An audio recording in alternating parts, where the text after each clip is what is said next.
Hello students, पिछली class में हमने सेनापति के ऋतु वर्णन कविता का पहला पद कंप्लीट कर लिया था, जिसमें बसंत ऋतु के आने का एक राजा के समान स्वागत किया गया है, एक राजा के समान बताया गया है। अब इसका दूसरा पद देखिए आप।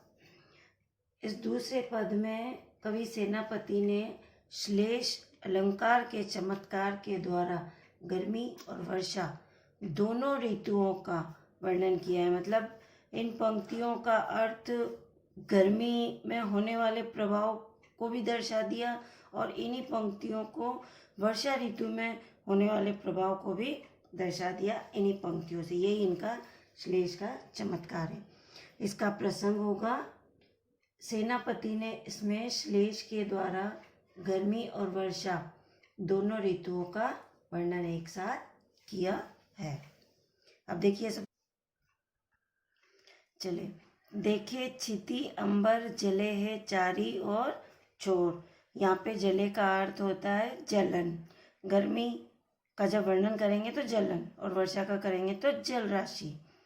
तो कवि सेनापति कहते हैं कि धरती और आकाश में चारों ओर अति जलन फैल रहा है। सबसे पहले हम गर्मी का वर्णन कर रहे हैं, तो कवि सेनापति कहते हैं कि इस ग्रीष्म ऋतु में धरती और आकाश में चारों ओर जलन ही जलन फैल रहा है। मतलब अत्यधिक प्रचंड ताप हो रहा है। तीन तरबर सबही को रूप हरियो।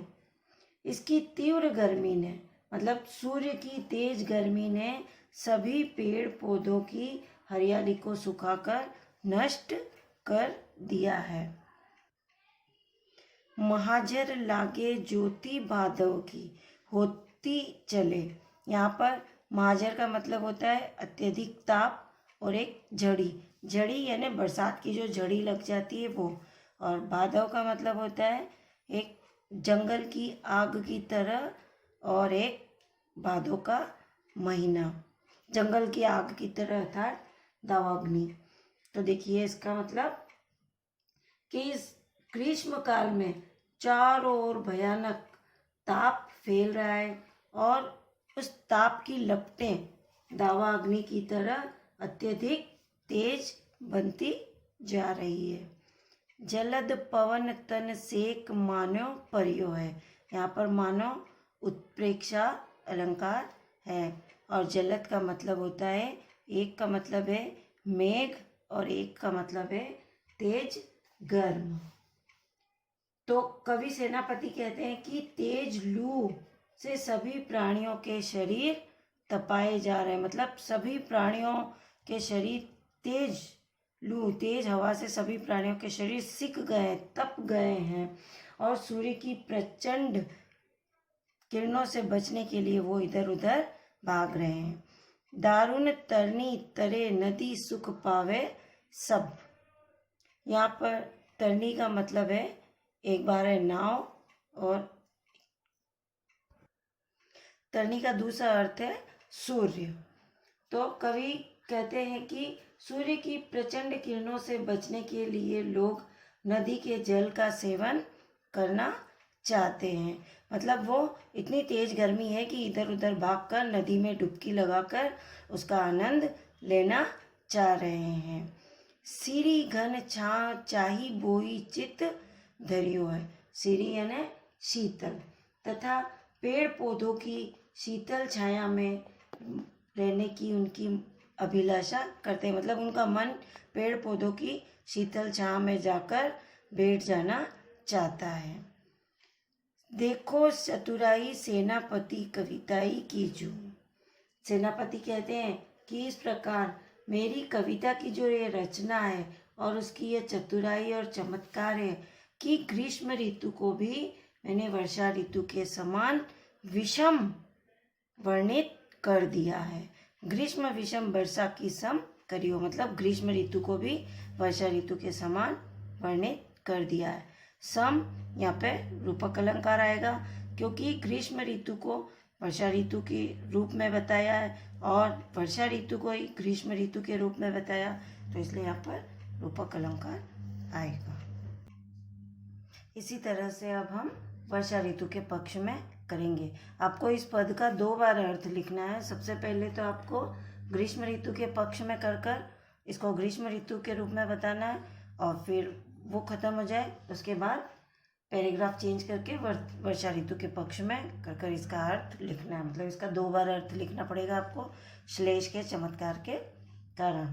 तो अब वर्षा ऋतु के पक्ष में देखिए, देखे क्षिति अंबर जले है चारी और छोर।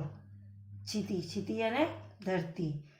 तो सेनापति कहते हैं कि धरती और आकाश में चारों ओर जल ही जल है। मतलब धरती और आकाश में चारों ओर पानी ही पानी फैल गया है। जले, यहाँ पे जले यानी जलन था पहले, अब आएगा जल राशि यानी बहुत सारा पानी इकट्ठा हो गया है। तीन तरबर सबही को रूप हरियो। और इस तरह से जब बाढ़ आ गई है, पानी पानी भर गया है, तो ये पेड़ पौधे सारे उखड़ उखड़ कर बह गए हैं। मतलब इस बाढ़ ने इस धरती पर उगे हुए सारे पेड़ पौधों को उखाड़ कर उजाड़ दिया है। महाजर लागे ज्योति भादव की होती चले। महाजर, अब यहाँ पर महाजर का मतलब होगा छड़ी, जो बारिश की छड़ी लग जाती है ना वो, और भादव का मतलब होगा भादव का महीना। तो इस तरह भादव के इस काल में वर्षा की भारी छड़ी सदा ही लगी रहती है, और वर्षा का यह क्रम भादव महीने तक चलता रहता है। जलद पवन तन सेक मानो परियो। कवि कहते हैं कि इस काल में बादलों की घटा से चारों ओर जल का सिंचन होता रहता है। मतलब जब आकाश से पानी बरसता रहता है तो चारों ओर मतलब धरती सींचती रहती है, कभी खेत पेड़, मतलब धरती का सिंचाई होती रहती है, चारों ओर धरती की सिंचाई होती रहती है। और भादों के बाद ही सूर्य के दर्शन होते हैं। दारुण तरनी तरे नदी सुख पावे सब। तथा बरसात में नदी और नाव में सवार होकर पार करना कठिन हो जाता है। तरनी, यहाँ पर तरनी का मतलब है अब नाव, कठिन हो जाता है। सिरी घन छाह चाही बोही चित धरियो। इस समय सब लोग घने बादलों की छाया से घिरे रहते हैं। इस मौसम में सभी लोग चारों ओर घने बादलों की छाया से घिरे रहते हैं। देखो चतुराई सेनापति कविताई कीजू। तथा अपने अपने शरीर को जल वर्षण से बचाने की अभिलाषा करते हैं। और सेनापति कहते हैं कि देखिए आपने मेरी चतुराई और चमत्कार कि मैंने वर्षा ऋतु को भी ग्रीष्म ऋतु की तरह चमत्कारपूर्ण बना दिया है। पहले आपको ग्रीष्म ऋतु का करना है और उसी का अपोजिट इन्हीं शब्दों को वर्षा ऋतु में परिवर्तित करके उसका अर्थ करना है। यहाँ पर उत्प्रेक्षा अलंकार है, यहाँ पर सम यानी पहले ग्रीष्म ऋतु बताया, उसी को वर्षा ऋतु के रूप में बता दिया, तो यहाँ पर रूपक अलंकार है, और अनुप्रास अलंकार तो पूरे में है ही। अब हम थर्ड वाला पद देखेंगे। इसमें सेनापति ने वर्षा ऋतु के आगमन का वर्णन किया है, और इसमें कोई विरहिणी नायिका अपनी सखी से कहती है। विरहिणी मतलब परेशान, मतलब किसी से बिछुड़ जाने पर दुखी नायिका अपनी सखी से कहती है। देखिए, दामिनी दमक सुर चाप की चमक श्याम। विरहिणी नायिका कहती है कि हे सखी, सावन का महीना आ गया है, अब बिजली चमक रही है। सावन के महीने में बरसात होती है ना, तो अब बिजली चमक रही है, और इंद्रधनुष भी आकाश में चमकता हुआ शोभित हो रहा है। यहाँ पर सूर्यचाप का मतलब होता है इंद्रधनुष। घटा की झमक अति घोर घनघोर, और काले काले बादलों की जो घटाएं हैं वो भयानक रूप से बार बार गरज कर रही है, मतलब गर्जनाएं कर रही है।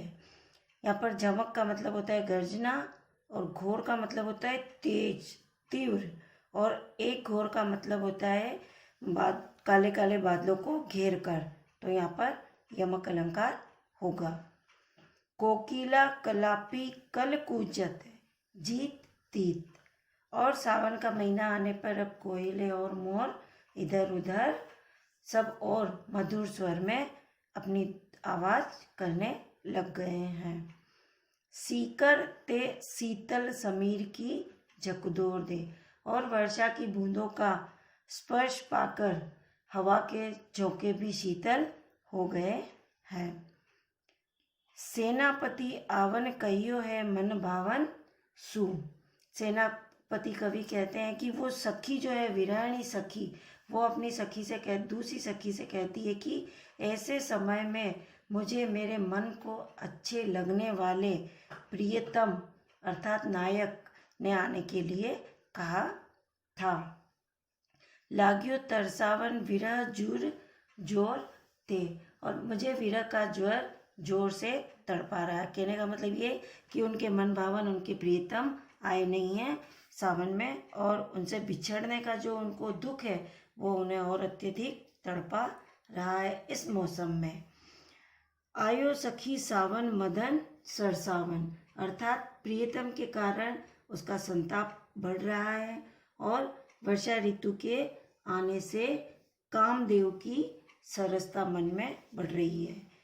मतलब उनका मन प्रियतम नहीं आया और कामदेव की अत्यधिक उद्दीपता उनके मन में बढ़ रही है। यहाँ पर सावन का मतलब है सावन का महीना, और यहाँ पे सावन का मतलब है सरसता यानी इच्छा, लालसा। तो यहाँ पर भी यमक अलंकार होगा। लग्यो है बरसावन सलील चहु और चारों ओर सावन जोरदार वर्षा करने लग गया है। पानी जोर से बरसने लग गया है और प्रियतम का विरह बिछो मुझे अत्यधिक तड़पा रहा है। इसमें एक सखी अपनी दूसरी सखी से सावन के महीने में होने वाली विरह वेदना का वर्णन करते हुए अपने भाव के मन के भाव व्यक्त करती है। अब इसका फोर्थ वाला पद देखिए। इसमें कवि सेनापति ने शिशिर ऋतु का सुंदर वर्णन किया है। शिशिर ऋतु यानी अत्यधिक सर्दी। शीत को प्रबल सेनापति कोपी चढ़ियो दल, दल यानी सेना। कवि सेनापति वर्णन करते हुए कहते हैं कि शिशिर ऋतु में सर्दी की अत्यधिक प्रकोप बढ़ जाता है, मतलब चारों ओर अत्यधिक सर्दी फैल जाती है और शीत ऋतु की शक्तिशाली सेना सभी पर चढ़ाई कर लेती है। यहाँ पर शीत ऋतु की सेना को मनुष्यों की तरह बताया गया है, इसलिए यहाँ पर मानवीकरण अलंकार का प्रयोग हुआ है। निबल अनल गयो सूरी सियराई के, मतलब अत्यधिक सर्दी होने के कारण उसकी सेना अर्थात शीत ऋतु की सेना या शक्ति के सामने आग भी कमजोर पड़ जाती है। निबल यानी कमजोर, आग भी कमजोर पड़ जाती है और सूर्य भी ठंडा हो जाता है। हिम के समीर तेई बरसे विषम तीर, शीत ऋतु की बर्फीली हवा इस तरह चलने लगती है जैसे कोई तीखे तीखे तीर बरसा रहा हो। जब अत्यधिक सर्दी होती है और उसमें ऊपर से हवा और चलती है ठंडी ठंडी, तब हमें ऐसा महसूस होता है कि जैसे कोई हमारे ऊपर तीखे तीखे तीर बरसा रहा हो। रही है गरम भोन कोनन में जाई के, और ऐसे समय में गरम हवा जो है वो भवनों के भीतर जाकर कोनों में छिप जाती है। भवन यानी भवन घर के, और कोनन यानी कोनों में जाकर छिप जाती है। धूम नेन बहे लोग आगी पर घिरे रहे, इस ऋतु में सर्दी से बचने के लिए लोग आग अर्थात अलाव जलाकर बैठे रहते हैं और उसको चारों ओर से घेरे रहते हैं और उसके ऊपर गिरते पड़ते रहते। कहने का मतलब अपने हाथ को आगे ला लाकर उसके ऊपर तापते रहते हैं। हिये सो लगाई रहे नेक सुलगाई के, और उसे लगातार सुलगाते रहते हैं उस आग को, और अपने हाथों को उस आग पर गर्म कर करके अपने सीने से लगाते रहते हैं, मतलब अपने छाती पर उन हाथों को, गर्म हाथों को लगाते रहते। कहने का मतलब ये कि उस गर्म आग को अपनी छाती के अंदर वो छिपाने की कोशिश करते हैं। मानो भीत जानी महासीत ते पसारी पानी। कवि सेनापति कहते हैं कि ऐसा लगता है जैसे मानो सर्दी से अत्यधिक डर कर लोग अपने हाथ फैलाकर अपने हाथों को छाती की छाया में छिपाकर रखते हैं, कि मतलब लोग उस सर्दी से इतने डरे हुए हैं कि अपने हाथों को गर्म करके उस सर्दी के ऊपर और उन हाथों को अपने हृदय में छिपाकर मुट्ठी बांधकर छिपा लेते हैं उन हाथों को और उस गर्मी को। यहाँ पर मानो उत्प्रेक्षा अलंकार का प्रयोग हुआ है और यहाँ पर मानवीकरण अलंकार का प्रयोग हुआ था। अनुप्रास अलंकार तो है ही। और अब आपका ये चैप्टर समाप्त हो गया है। आपको ये सारे पदों की व्याख्या कॉपी में करनी है और सहित अति लघु और लघु बुक में कर लेना, और बाकी question number 7, question number 10, question number 12 आपको कॉपी में करना है। धन्यवाद।